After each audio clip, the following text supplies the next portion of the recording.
the Wednesday edition of the I Love CVille show. I want to talk about the Liberty Mills Farm saga. I sincerely empathize, if not feel saddened, for the owners of Liberty Mills Farm.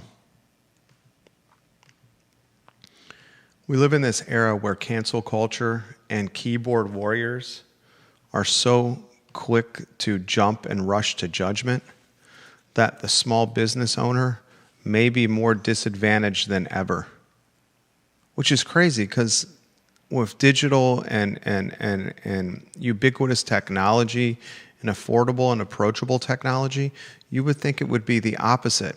But you have essentially a couple that is, in most cases, should be retired, running a small business. They are 70 and 63 years old, who are being lambasted with hate on the internet and in person, to the point where they are choosing to close a business that is more than a passion project, that has become their personal and professional identities. And they offered commentary on their Facebook page that is one rooted in just deep sorrow and sadness, in vulnerability and in authenticity, because of a couple of bad apples rotting an entire barrel. And now with technology and social media, one or two bad apples can, in viral capacity, rotten a barrel of very good ones. We'll explain what's happening on today's show. Just a sad state of affairs, ladies and gentlemen. I want to talk about the BOV and the UVA interim president clapping back on Katrina Coulson and Creed Change Your Socks deeds. That comment on today's show. We'll take your questions, your comments. Xavier Brown is out for the season, ladies and gentlemen. That comment on the show. When you're cutting the first 20 for Instagram, are you doing it after the coming on air soon and when we are live on screen? Okay, fantastic. All right, I think we're live on all platforms. Which headline most intrigues you and why, Judah? I think it's really sad that the Liberty Farms Mazes is choosing to close up because of a couple people, just being sounds like very horrible guests at their farm, and the fact that it's caused so much consternation and trouble is a shame for all the other people that have enjoyed going there. Yeah. If you're watching on YouTube, hit the thumbs up button and subscribe to our channel. Search the I Love CVille network on YouTube. If you're watching on YouTube, use the chat box and leave your comments, and I can mention your comments live on air. I think we're ready to rock and roll when you're ready, Judah Wickower.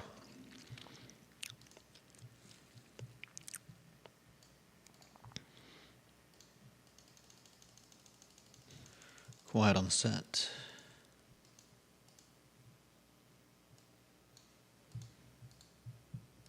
And you've confirmed LinkedIn?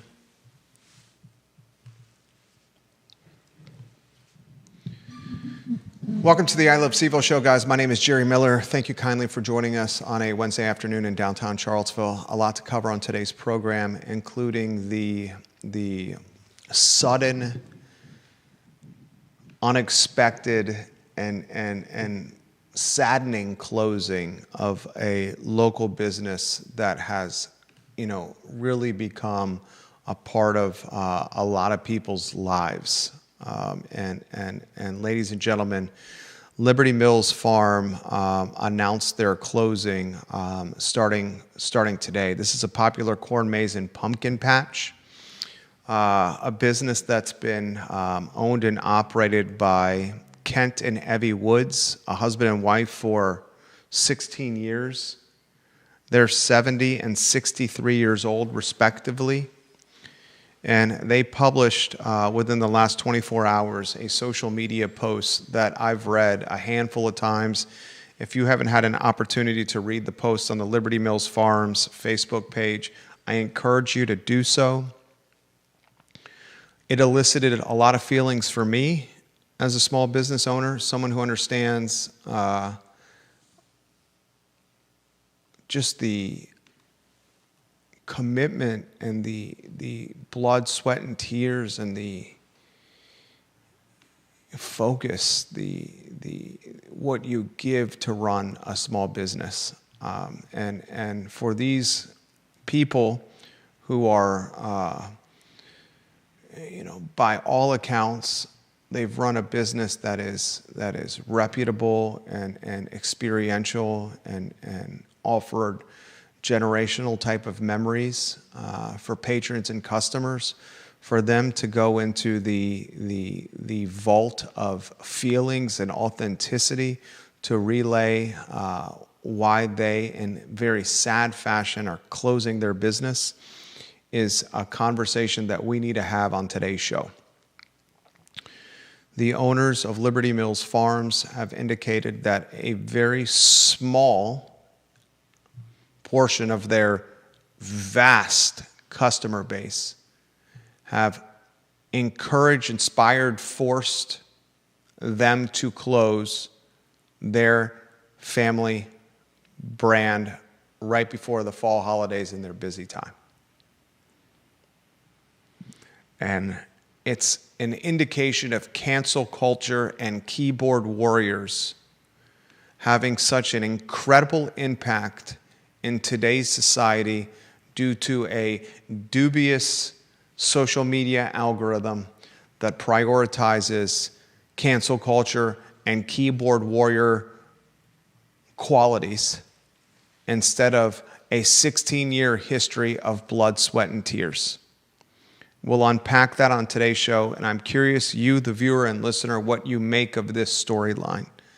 I also want to talk on today's program about the University of Virginia, its interim president, and its Board of Visitors rector clapping back, pushing back, calling out Delegate Katrina Carlson and State Senator Cree Change Your Socks deeds. Mahoney and the BOV, in a written letter, flat out said Katrina Carlson and Cree Change Your Socks deeds have misunderstood the agreement the University of Virginia has entered with the Trump administration and the Department of Justice. This is a essential he said, she said that is playing out before the country, much to the benefit and much to the chagrin of the president, who, from my standpoint, wanted to see a dialogue like this continue. The only person here winning is the Trump administration. The University of Virginia is losing. The Board of Visitors is losing. The interim president is losing. State Democrats are losing. Katrina Carlson and Cree Deeds are losing. The only one winning here is the Trump administration, because it's an example of the exerted influence by the president and the influence, what it can do to change human behavior, alter higher education, influence the news cycle. We'll have that conversation on today's show. We'll talk on the program. We're now, 6 days removed from another Virginia election. In the Commonwealth, there's an election every single year here in Virginia. The rhetoric is becoming extremely nasty. The Winsome Earl Sears advertising that's out there is shock jock. The Abigail Spanberger advertising that's out there is equally as shock jock as Winsome Earl Sears. Our 7-year-old child is being spammed on a YouTube algorithm that is tailored for adolescents and children by Spanberger and Winsome Earl Sears, to the point he asked me in the car today If Spamberger wins, Sears is saying that Virginia and our home will crumble. Why is that, Dad? We'll have a conversation about Virginia running back Xavier Brown, one of the key components in the UVA backfield. He is now out for the rest of the season with a torn ACL. Xavier Brown, ladies and gentlemen, was injured in the Washington State game. He had contributed to Tony Elliott and Des Kitchen's offense every game up to that point. The second leading rusher of the team. He is now done for the season as Elliott and UVA pursue an ACC championship. A lot to cover on the broadcast, the water cooler of content and conversation, the I Love CVille show. Judah, I'd like to highlight Charlottesville Sanitary Supply, who's had 61 years in serving Charlottesville and beyond. John and Andrew Vermillion are honest, hardworking men. A business that is run by the Vermillions for 3 generations now, a family, the Vermillions, that have called Albemarle County their home for 5 generations. They have an online portal, charlottesvillesanitarysupply.com, where you can order sanitary product, your needs, and have it delivered, in many cases, the day of at no charge. Can't emphasize to you the importance of supporting small business in today's 2025 cancel culture keyboard warrior ecosystem. I'm going to ask you, the viewer and listener, this question. Are we in a society now where the small business owner is more disadvantaged or advantaged than ever before? The Georgia Gilmer is asking you to change the headline that you have on screen when it comes to beef. She says it's misspelled, J-Dubs. It's right. B-E-E-F, she says, and she knows she's being the grammar police. Thank you, Georgia, for that. I want to have this to be an open dialogue, in particular about the Liberty Mills storyline. And I'm going to do something that's a bit unorthodox. I think the big picture headline is the UVA BOV and the fact that the president, the interim president, and the rector of the Board of Visitors is calling out a state delegate and a state senator, and Katrina Carlson and Cree Deeds, basically telling Carlson and Cree Deeds in a written letter that was leaked to the media that they really have no idea what they're talking about.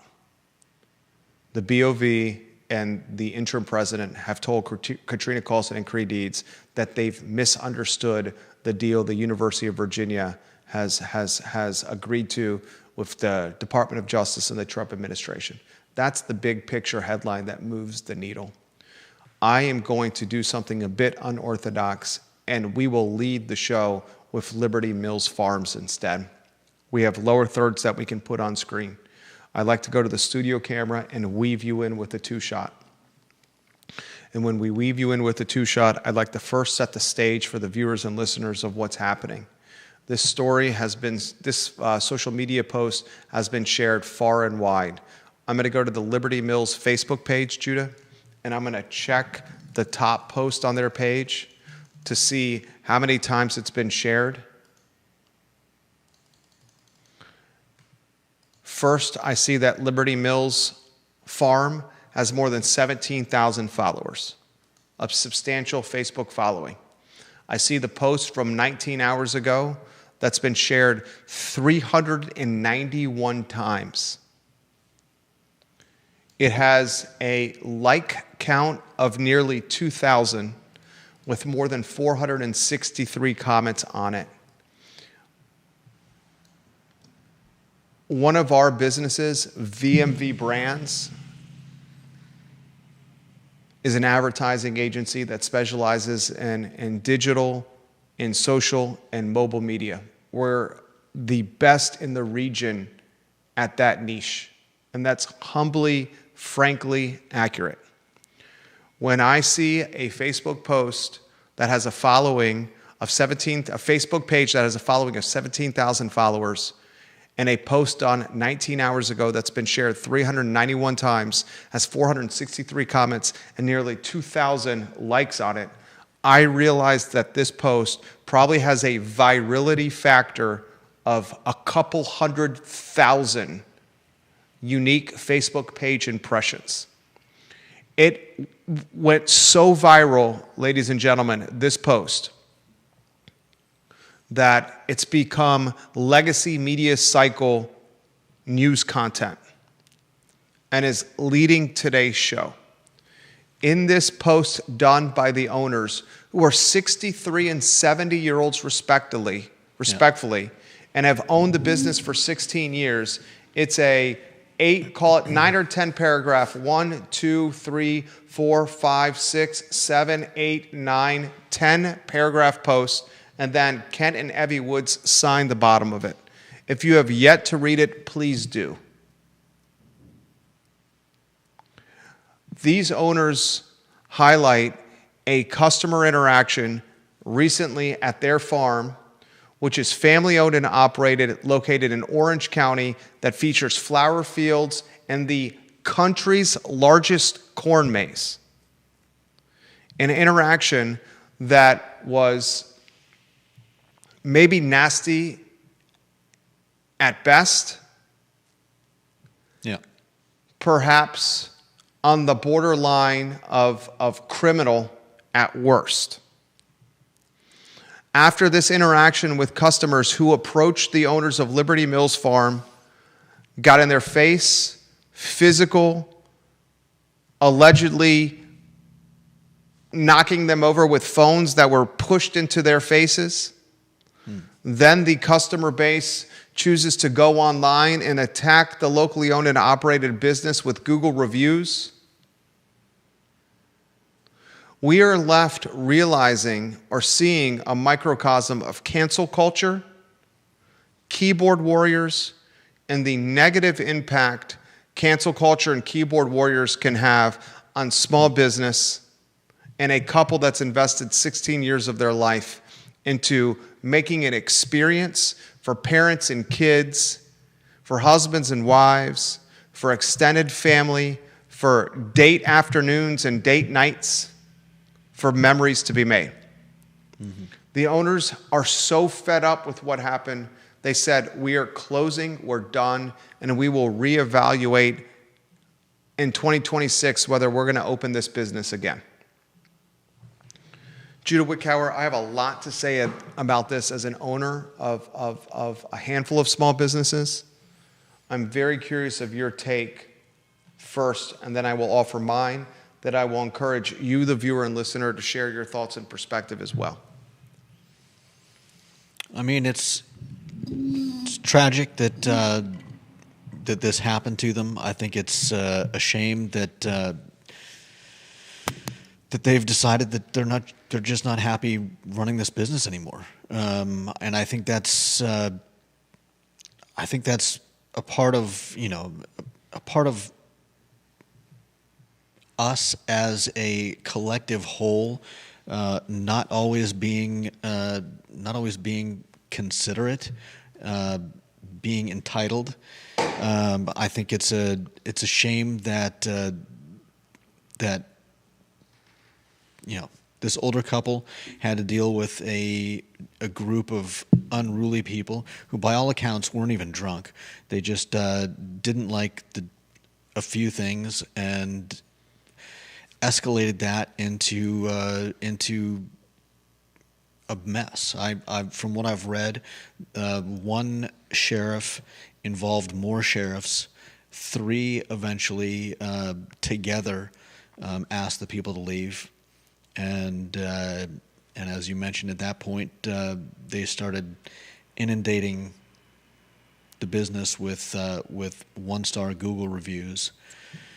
1-star Google reviews that were rooted in essentially racism. They accused racism of the owners of Liberty Mills Farms, who then had to respond to the 1-star Google reviews by saying, we're far from racist. This is instead what happened. You showed up late to your arrival window. Yep. Did not follow our protocol and procedure when we held you accountable and explained the hours associated with our business and how those hours do not accommodate late arrivals with set windows. You responded in negative capacity and claimed that we were acting this way because of the color of your skin. Yeah, more or less. More or less. Ginny Hu has this comment. Her photo on screen. Then you, Judah, offer some perspective. I'll offer some perspective. Viewers and listeners, let us know your thoughts. She says, while the bad actors are usually a small minority, they are incredibly vocal and ruin things for many people and businesses. It is truly draining, even when you are getting paid, but definitely worse in volunteer settings. Yeah. She says, I haven't been able to stop thinking about the post since I first saw it.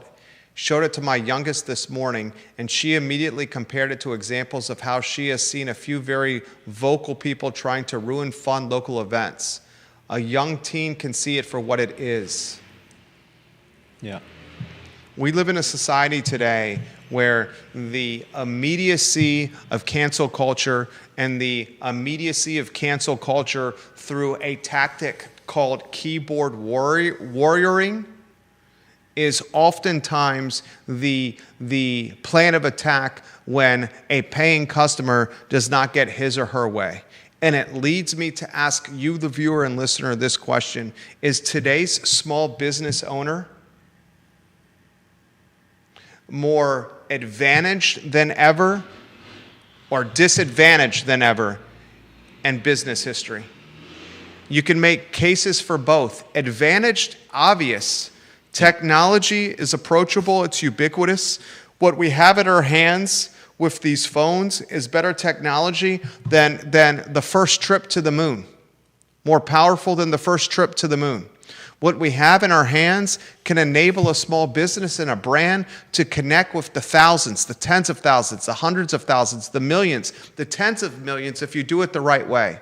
As well as responding to bad press in the form of one-star Google reviews that are clearly engineered to basically serve out someone's disgruntled MO. Yeah.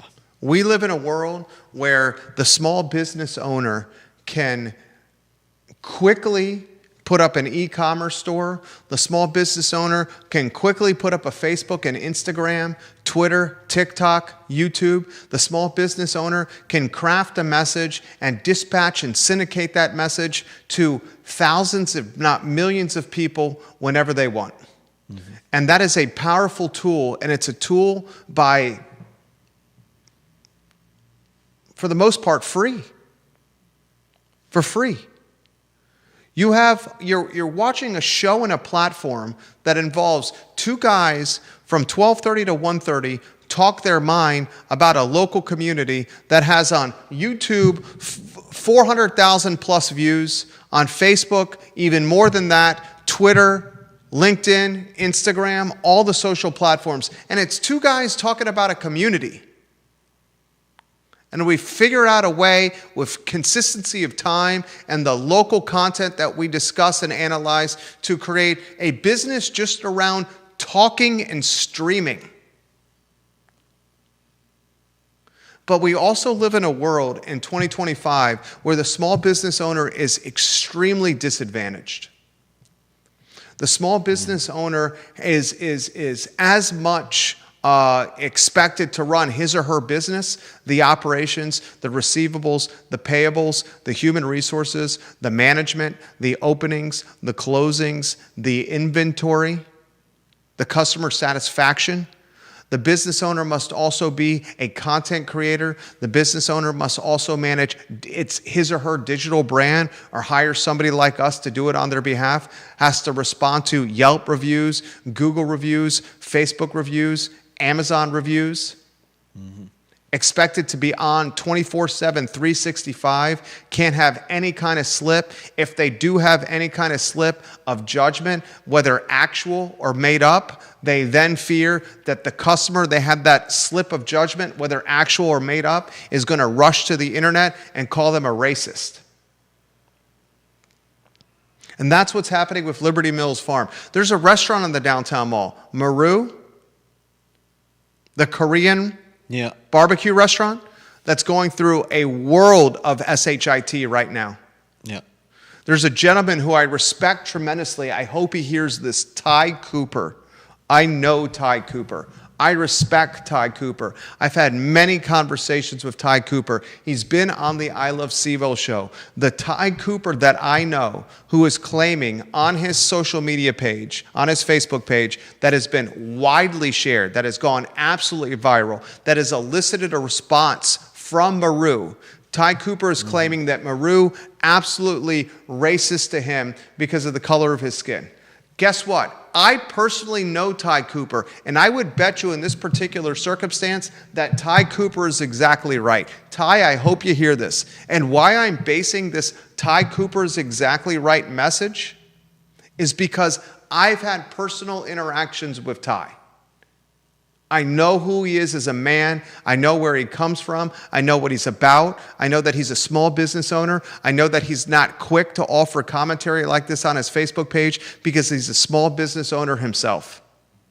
And now Maru, this restaurant in the downtown mall, is trying to navigate this collateral damage. The owners of the restaurant are navigating the collateral damage of employees being rude, if not aggressive to Ty because he's a black man, which is without question wrong, terrible, awful, should be called out.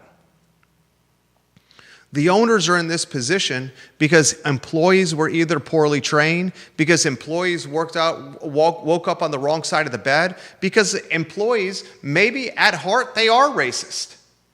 Who knows? But it's the owners of Maru that are navigating this collateral damage and the devastation it could do to its revenue, its operation, its existence. And that's why I asked you the question, is the small business owner more disadvantaged or advantaged than ever before? I take this Liberty Mills Farm story. You know what I make of the Liberty Mills Farm story, Judah? What's that? I see a business in Liberty Mills Farm that has been around for 16 years. I see a business in Liberty Mills Farm that has 396 Google reviews and has a 4.5 average. I see a 4.5 out of 5 stars, phenomenal Google review standard. I see a business that has 17,000 Facebook followers. I see a business who offers commentary of what happened at their farm that has 200,000 plus eyeballs on their post because of how beloved the brand is. And I'm able to use the eye test, common sense. I'm able to use rationality to determine what happened with these customers who are claiming the owners of Liberty Mills Farms acted irresponsibly, negatively, antagonistically to them because they were not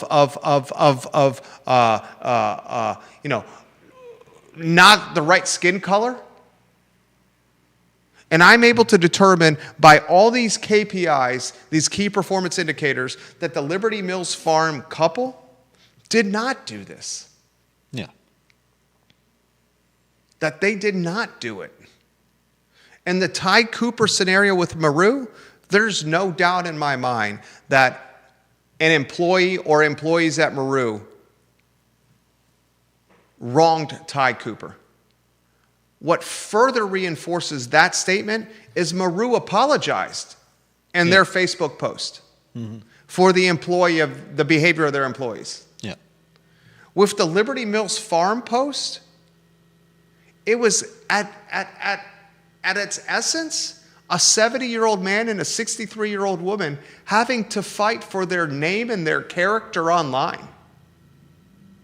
Having to explain to the world, this is who we are as a person and how we're being depicted by one group that individually has tried to attack our digital character by leaving reviews one by one.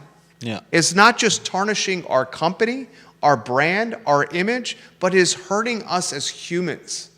So much so that we've decided to throw in the towel and close today and not open until next year. And we will redetermine if we're going to open ever again.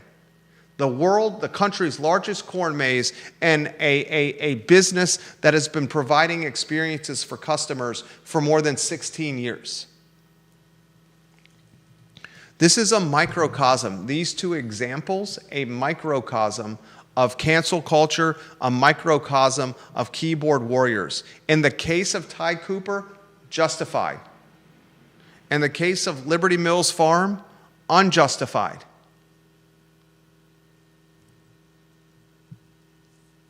And it's a reflection of society and larger whole. And larger whole. A reflection in society and larger whole. One that is no longer willing to offer a second chance. One that is no longer to offer empathy and grace. One that is no longer willing to say, maybe you're just having a bad day. But that one is so quick to attack and to scorn. And of course we are. Look at the UVA Board of Visitors. You have Katrina Carlson and Cree Deeds attacking the University of Virginia. You have the UVA interim president and the UVA rector attacking Katrina Carlson and Cree Deeds. You have the most white-collar, sophisticated professionals in the Commonwealth of Virginia, a school president, a rector of a board of visitors, a delegate, a state senator that are literally, digitally, and verbally fighting for all of us to see, while one man sits in a massive white mansion 2.5 hours away, slapping his knee and chuckling over what's been done and what's been created.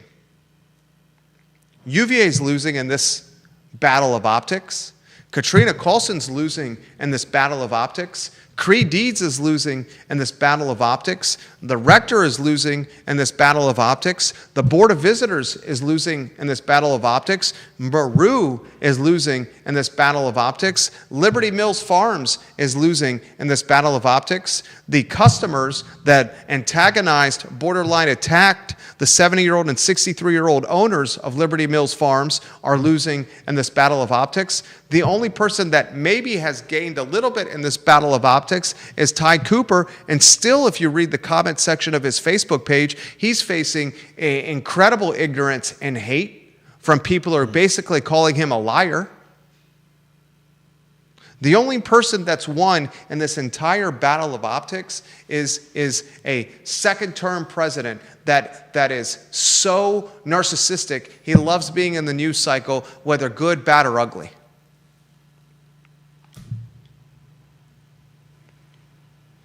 Philip Dow, Bill McChesney, I will get to your comments.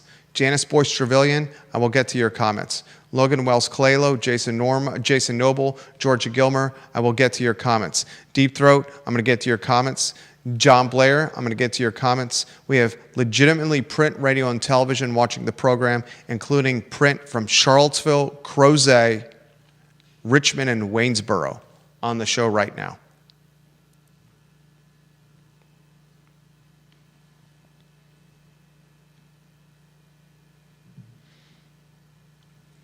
Why would someone want to be the president of the University of Virginia? Why would someone want to be the rector of the Board of Visitors? Good question. Why would somebody want to be a small business owner? Sometimes I scratch my head, and I know this is like hyperbole, and I know this isn't real, but sometimes this little thing in the back of my subconscious asks this question: what is it, this like evil infiltration into American society that is causing the erosion of humanity and the erosion of goodwill and the erosion of the golden rule in our country? Is this like Russia playing this nasty trick and figuring out a way to infiltrate our humanity and our psyche by causing the divide of America? Is this China? Is this some kind of higher power? Is this Lucifer? Is this Satan trying to go toe-to-toe with the Lord? What's going on? Does anyone put your hand in the air if you're watching and listening to the show and you're asking this question, or you've asked this question in the last 12 months of the calendar year? What is going on with America today? What is going on with Charlottesville today? What is going on with Albemarle County today? In the last month, we've talked about a school board member comparing children to the Ku Klux Klan. In the last month, we've seen customers attack a 70-year-old and 63-year-old couple and call them racist because they felt that the customer service they got at the 70 and 63-year-old's business was far from right. We talk about a society where business owners in downtown Charlottesville are asking local government to help them with what they see is what we all know is a problem with downtown Charlottesville, with the houseless. City Council asks its police chief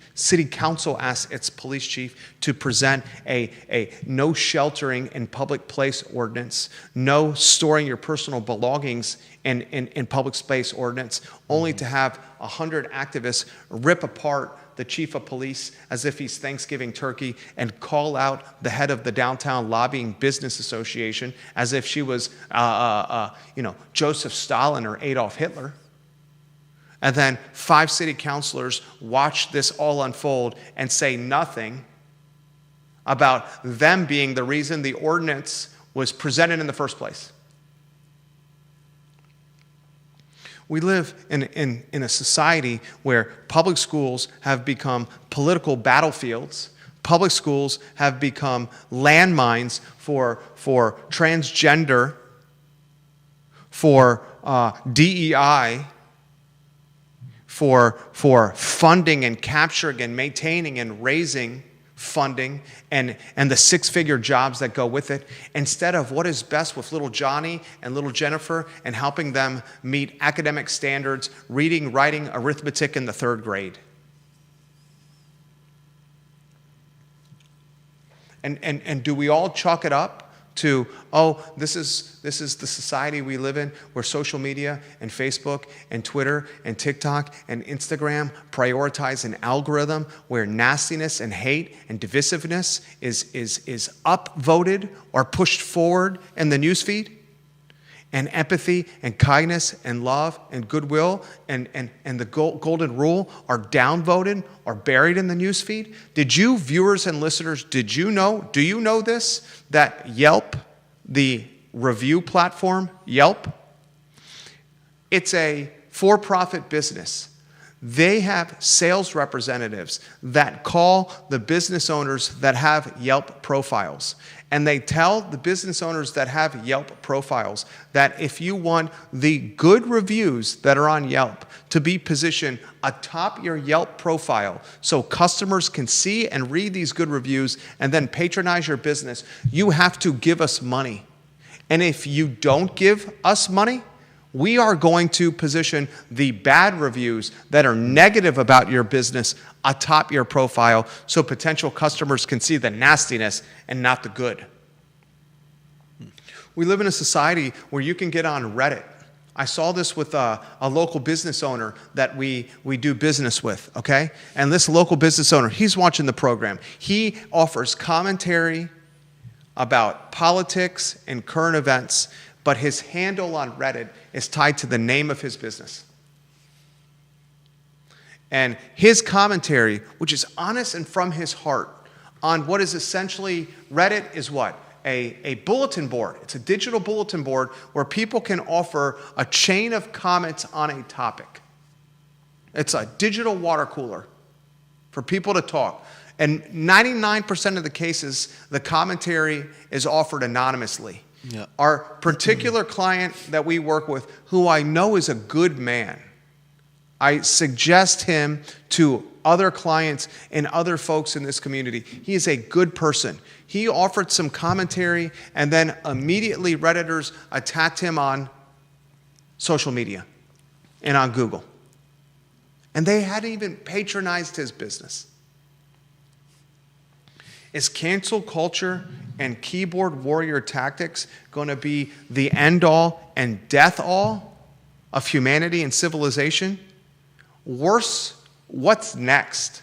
What does it metamorphosis into? Do Americans, do Charlottesvillians, Albemarle Countyans, and Central Virginians, do we eventually say enough already? We are going completely off the grid. We're tired of this. We don't like where things are going. And who's got the courage to lead that charge? I was reading something online. You know, Bill Gates, who is obviously known for Microsoft and being a billionaire and now a philanthropist. You know, Bill Gates has had to eat some crow of late. Bill Gates was one of the flag carriers of climate change. A man who said that our world was going to come to an end because of climate change. He's now had to eat some crow of late, Bill Gates, because he's realized and now has indicated on the record that climate change is not going to have the truly devastating impact that he anticipated it would. Mm-hmm. Is it going to take someone like Bill Gates to say, you know what, social media has gotten to the point, digital has gotten to the point, mobile has gotten to the point, keyboard warrioring has gotten to the point, cancel culture has gotten to the point where me, a leader, we have to put an end to this and say, we're done with this? Amazon, Facebook, Goldman Sachs, they're leading the charge on return to office. They're catching so much heat, Amazon, Facebook, Google, Goldman Sachs, demanding that their employees come back to work or risk losing their job, that they're setting an RTO, return to office, movement in play in America because they have the clout, the influence, the footprint, the platform to change human behavior, even if it's human behavior change that's far from popular. Bill Gates doing that with climate change. He's like, look, I was wrong. It's not as it's still bad, but it's not as devastating as I thought. Who's going to be the leader saying cancel culture and keyboard warrior mentality is the death of Charlottesville, is the death of Central Virginia, the country? You remember Bella's Restaurant? Yep. When Doug Muir, our client at the time, made a comment about West Bellamy, made a comment about the Black Lives Matter movement in a Facebook comment. Bella's Restaurant, where Smyrna is now, it was a family-style Italian restaurant. Our firm, VMV Brands, our parent company, the Miller Organization, we helped launch the Bella's Restaurant brand. Logo, website, social media, strategy, market share, consultation, vendors. Here's the playbook. Doug Muir, excellent business person. He made a grave mistake. And he made a mistake. He obviously made a mistake. And he marginalized at a time where our community was racially charged. He marginalized the Black Lives Matter movement. And Dr. Wes Bellamy, who was looking to build a personal, professional, and political brand at the time, capitalized on that mistake. And within 24 or 36 hours, had a Black Lives Matter protest outside Bella's Restaurant that eventually led to the closing of this family-style Italian eatery. Yeah.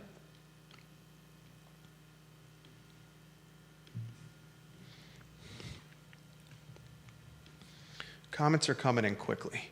You have anything you want to throw in, and then I'll get to viewers and listeners and their thoughts on a emotional Wednesday on the I Love CVille network.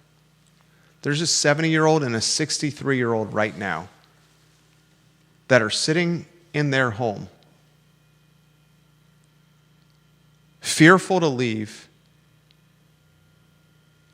looking at each other and asking themselves this question: how have we been labeled a racist by a fraction, less than 1% of our customer base, where over the last 16 years, we've proudly served hundreds of thousands of customers and created experience and memories for kids to seniors alike? Is this what our destined legacy is going to be? And I would imagine when you're 70 years old, your contemplation and consideration of legacy is considerably more significant than when you're 40 years old, 25 years old, 20 years old, because you're much more mindful of what's on your tombstone. Do you want to offer anything, or should I offer comments?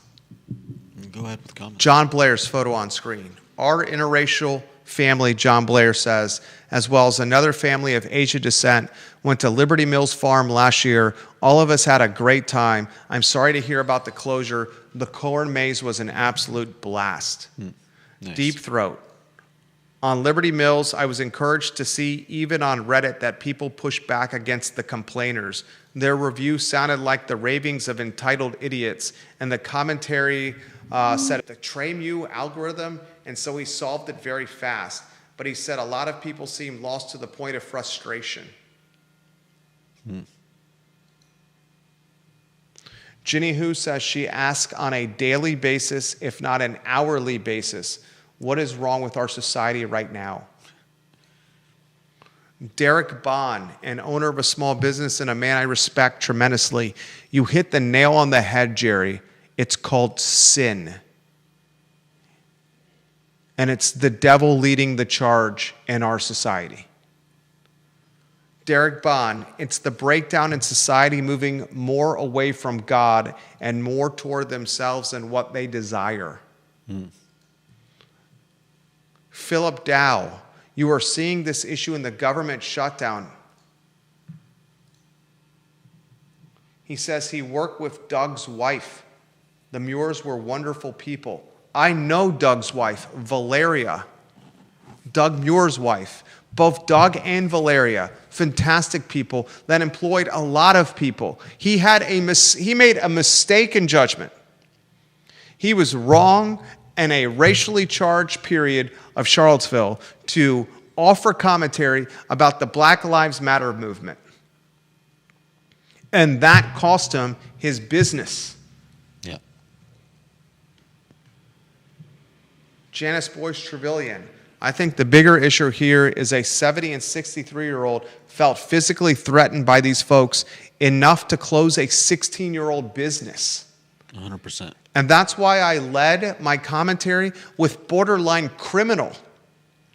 Think about the concern for personal well-being and safety that would lead a 70-year-old and a 63-year-old couple to close a business of 16 years of tenure. And not just about them, but they hired teenagers who also felt threatened. Not to mention the fact that, according to the story, according to what I've read, I think largely on Reddit, is that it eventually involved three sheriffs. So this wasn't just a case of a couple of old people feeling threatened by a group of people who got pushing in your face. This was one sheriff's deputy calling for help because he felt uncomfortable. Conan Owen watching the program, the owner of Sir Speedy of Central Virginia. If you need anything logo application-wise, window decals, signage, direct mail, stickers, lanyards, VIP passes, uniforms, merchandise, anything, Conan Owen and Sir Speedy of Central Virginia are who you call. He says, I've got a real problem with platforms like Google and Yelp allowing anonymous reviews. If you're not willing to stand behind your opinions, positively or negatively, then you shouldn't be able to air them. Also, lots of problems with fake reviews from people who aren't real customers, who just have an axe to grind. They should be required to upload a receipt or provide some other means that they actually patronize the business in question. Georgia Gilmer's photo on screen. The problem with some folks today is they don't want to follow the rules or respect property. They feel entitled. Rules are put in place for many reasons: safety, preservation. It's so frustrating to watch people not follow the rules. Albert Graves watching the program, his photo on screen. Calling someone a narcissist, pedophile, or Nazi is no better way than what any keyboard warrior says, and it all continues to fuel the fires of psychopaths who think they have to go out here and kill the so-called narcissists, pedophiles, and Nazis just because our political views are different. Definitely sad times no matter what side you stand on, and all the name-calling just causes more hatred and division and does nothing to bring us closer as citizens of the community. Albert Graves may be pushing back on some of my commentary. And you know what? I say, Amen. Albert Graves, thank you for pushing back on me. Thank you. I respect it. Georgia Gilmer, at Montpelier, patrons we don't know have flocked into our space up against the rail to watch the horses. They are horrible when we politely ask them to leave, and some keep coming back into the space.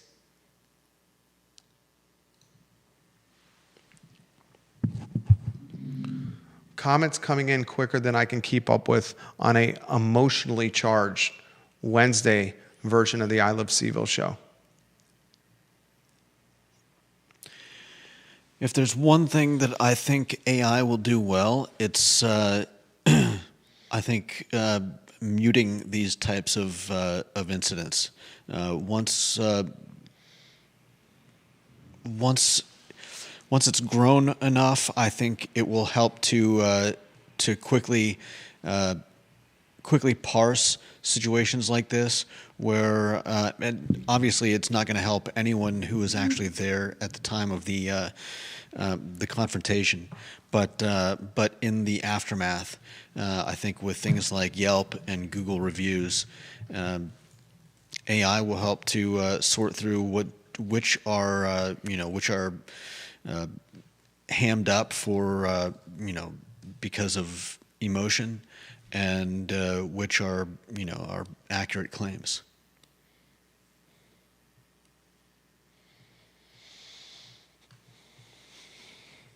And maybe the behavior is trained. Maybe the behavior is trained? Yeah. Oh, 100%. Maybe the behavior is trained.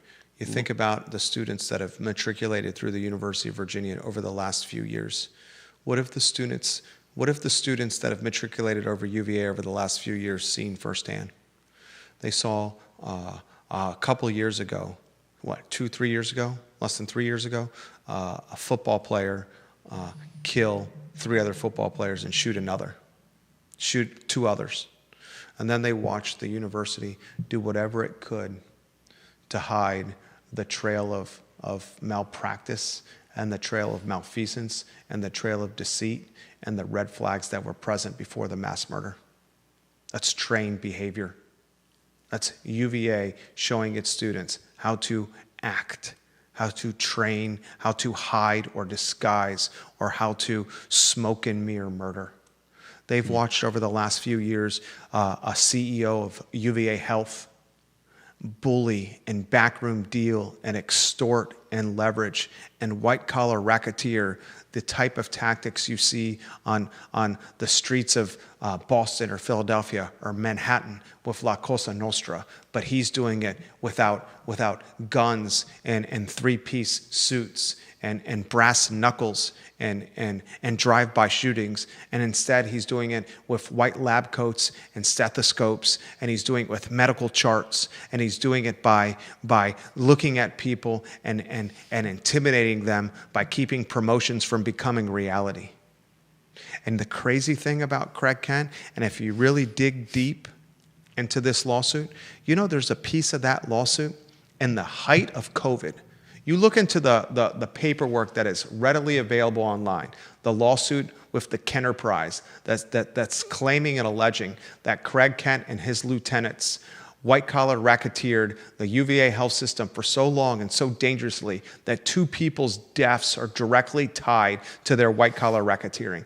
In that lawsuit, there's documentation that you can read where Craig Kent allegedly, I have to use the word allegedly, at the height and peak of COVID, took his immediate family members at a time when there were no COVID tests available and got his immediate family members positioned at the front of the line for the COVID test and then had the COVID test where his family members were at the front of the line, had the data shuffled and mixed so it did not show that he used his power and influence to get the testing to his immediate family members before other people that were ahead of them.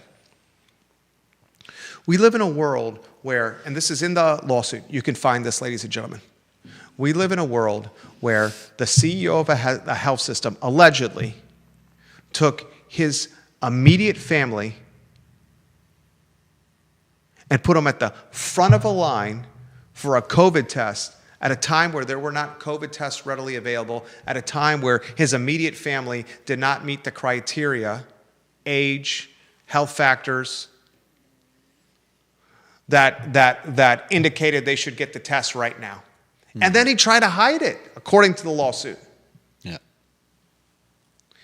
Imagine a world where someone in a position of power is able to flex their muscle or is able to open their bank account and say, I want my immediate family member to get that one kidney over there as ahead of those hundreds or thousands of other people that are waiting for that kidney to stay alive. You don't think we're there already? What's the difference? Maybe the behavior is trained, the cancel culture and the keyboard warrior. Maybe the behavior is trained, the University of Virginia, students pepper sprayed by the state police. Who directed that order? Maybe the behavior is trained with the pro-Palestine, the Hamas protests that are going on and how they're handled, or how the Board of Visitors and how the interim president are fighting back and forth with a state delegate and a state senator.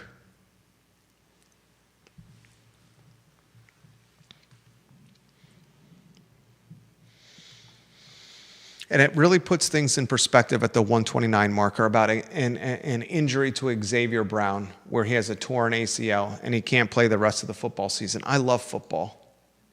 I love Virginia. I love this push to number 15 in the national polls. I love this push to a potential ACC championship. I love the fact that this program is maybe a team of destiny, that they've at the grasp of at the clutch at the brink of losing, they've able to grasp and clutch a victory on the brink of defeat. And they've done it against Louisville. They did it against Florida State. They did it against North Carolina. Goodness gracious, this team seems destined. Even Washington State to get a safety off a fair catch to win a ball game in the final stanza with minutes left on the tick, tick, tick, tick clock. But it really puts things in perspective. Football and number 15 in the country and a run to an ACC championship with a 70-year-old and a 63-year-old closing their business and fearing for their safety and their legacy. And I close by asking you this question.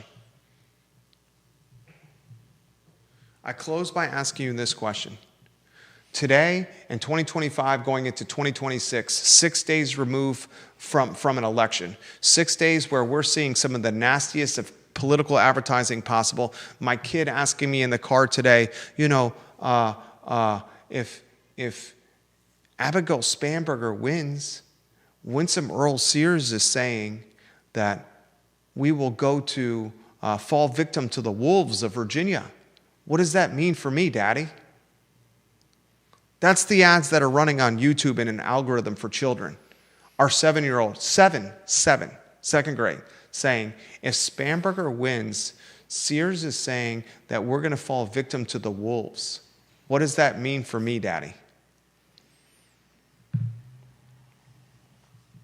6 days removed from an election. You look at who you have to vote for. You have an attorney general who has in written word, text message, basically what? Threatened, called for his Republican adversary and opposition to be murdered and their children dying dead in their mother's arms? More or less. Right? You have a lieutenant governor candidate that was sextorted by the current governor, threatened with the release of gay photography to tarnish his reputation, to force him to drop out of a race. right? Yeah. Is that not right?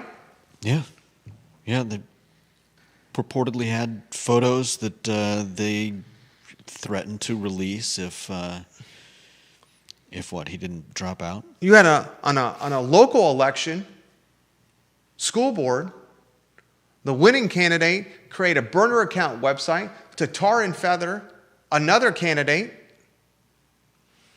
only to have the winning candidate, not even 2 years later, compare students and the school system she represents to the Ku Klux Klan.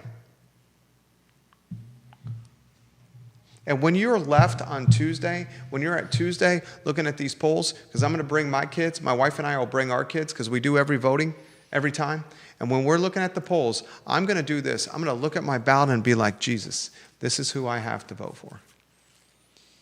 And what I'm voting for is what is the best of two evils.